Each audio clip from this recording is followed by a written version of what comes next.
विद्यार्थ्यांनो, आज आपण स्कॉलरशिप मधील पंक्च्युएशन मार्क्स म्हणजेच विरामचिन्हाचा वापर कसा, केव्हा आणि कोठे करायचा हे अभ्यासणार आहोत. चला तर पाहूया. पहिलं विरामचिन्ह आहे अ फुल स्टॉप. त्याला आपण मराठीत काय म्हणतो? पूर्णविराम. आता केव्हा द्यायचा असतो हा पूर्णविराम? तर बघा, वाक्य पूर्ण झालं हे दर्शवण्यासाठी वाक्याच्या शेवटी जेव्हा असा टिंब दिला जातो त्याला काय म्हणतात? फुल स्टॉप. म्हणजे वाक्य जेव्हा आपलं संपतं तेव्हा शेवटी जो टिंब दिला जातो त्याला फुल स्टॉप म्हणतात. उदाहरणार्थ बघा, सी सिंग्स अ सॉन्ग. आपण काय केलेलं आहे इथं? सी सिंग्स अ सॉन्ग म्हटल्यानंतर इथं फुल स्टॉप दिलेला आहे. दुसरं उदाहरण बघा, he is very clever. Clever झाल्यानंतर इथं आपण जो टिंब दिलेला आहे तो काय आहे? फुल स्टॉप आहे. म्हणजेच वाक्य पूर्ण झाल्यानंतर जे चिन्ह देतात, जो टिंब देतात त्याला काय म्हणतात? फुल स्टॉप.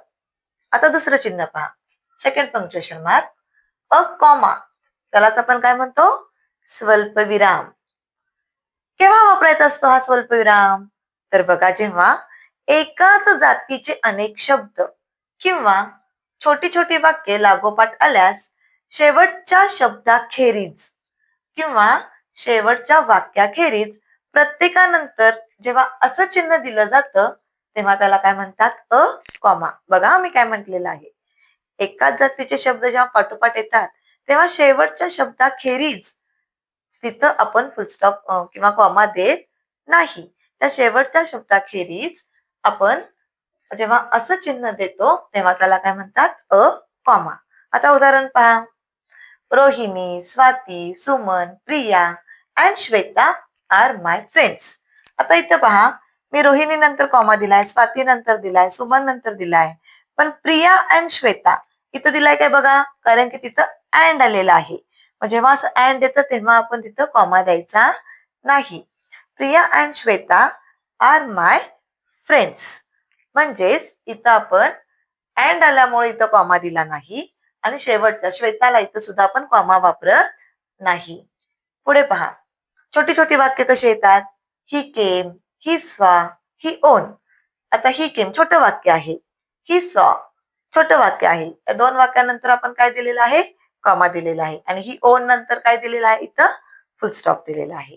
पुढे पहा, राईस, व्हीट, जवार अँड रागी आर सिरियल्स. म्हणजेच या मगाच्या वाक्यासारखंच एकाच जातीचे इथं शब्द आलेले आहेत तेव्हा आपण कोणता इथं विरामचिन्ह वापरतो? स्वल्पविराम. आता थर्ड पंक्च्युएशन मार्क पहा, a question mark. Question mark म्हणजे काय? प्रश्नचिन्ह. आता केव्हा देतो आपल्याला सगळ्यांना माहित आहे, प्रश्नार्थक वाक्याच्या शेवटी जेव्हा असं चिन्ह दिलं जातं तेव्हा त्यास काय म्हणतात? क्वेश्चन मार्क, प्रश्नचिन्ह. उदाहरणार्थ पहा, what colour is it? Is it big? या वाक्यांच्या शेवटी ही प्रश्नार्थक वाक्य आहेत आणि यांच्या शेवटी जे चिन्ह दिलेलं आहे त्याला काय म्हणायचं? A question mark. नेक्स्ट पहा, अ एक्सक्लेमेशन मार्क म्हणजेच उद्गार चिन्ह. तर उद्गारार्थी शब्द किंवा वाक्याच्या शेवटी, उद्गारार्थी शब्द किंवा उद्गारार्थी वाक्याच्या शेवटी जेव्हा असं चिन्ह दिलं जातं तेव्हा त्यास काय म्हणतात?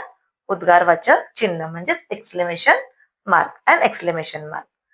फॉर एक्झाम्पल पहा, oh what a beautiful picture, how nice, oh no.